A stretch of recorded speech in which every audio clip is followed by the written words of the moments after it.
तो पूतना आई और पूतना ने कंस को कहा कि क्यों चिंतित हो रहे हो? बोले मेरा मारने वाला तो ब्रजमंडल में पैदा हो गया, अब तो मैं मर जाऊंगा, कौन बचाएगा मुझे? पूतना ने कहा मैं मायाविनी हूं, मेरे लिए कोई सेवा हो, मेरे लिए कोई अनुमति हो तो बताओ।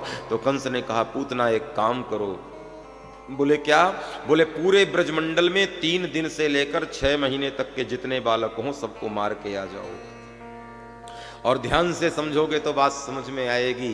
कंस ने अनुमति दी है 3 दिन से लेकर 6 महीने तक के सारे बालकों को मार करके आ जाओ। इसका तात्पर्य क्या है? इसका तात्पर्य है 3 दिन माने 3 गुणों में फंसा हुआ जीव, रजोगुणी, सतोगुणी, तमोगुणी।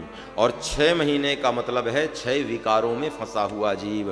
काम, क्रोध, लोभ, मोह, मद और मत्सर, ये 6 विकार होते हैं।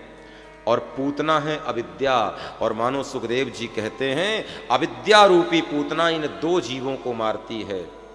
जो 3 गुणों में फंसा हुआ है, रजोगुणी को भी पूतना मारती है, तमोगुणी को भी पूतना मारती है, और क्षमा करना मुझे, सतोगुणी को भी पूतना मारती है। आप सोचो जो सतोगुणी होंगे वो बच जाते होंगे, वो भी नहीं बचते भैया, सतोगुणी भी नहीं बचते। तो अविद्या रूपी पूतना रजोगुणी को मारती है, तमोगुणी को मारती है, तो फिर सतोगुणी को क्यों नहीं छोड़ती? सतोगुणी को भी मारती है। तो बोले छोड़ती किसको है? बोले जो तीनों गुणों से ऊपर उठ जाता है। जैसे संत 3 गुणों से परे होते हैं, उनको अविद्या रूपी पूतना नहीं मारती। ब्रह्मानंद जी ने इसीलिए कहा है त्रिगुणातीत फिरत तन त्यागी, रीत जगत से न्यारी। और ब्रह्मानंद संतन की सोहबत मिलत है प्रगट मुरारी, जगत में संत परम हितकारी।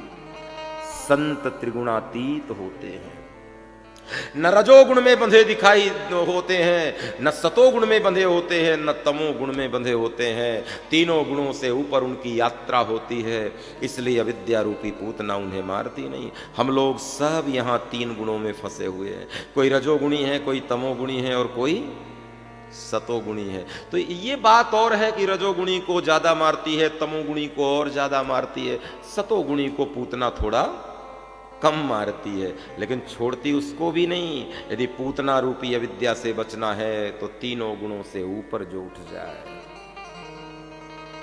कंस कहता है जो 3 गुणों में फंसा है, जो 3 दिन के हैं, हम 3 गुणों में फंसे हैं, मतलब 3 दिन के हैं। और वास्तव में देखा जाए तो हमारा जीवन 3 दिनों में ही है, जन्म, जीवन और मृत्यु। इसके अलावा है कुछ?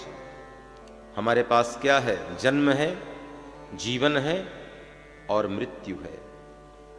इन्हीं तीनों के कारण बार बार आवागमन हो रहा है। जन्म, जीवन और मृत्यु के चक्कर में ये जीव पुनरपि जन्मम पुनरपि मरणम पुनरपि जठरे जननी शयनम गोता लगा रहा है।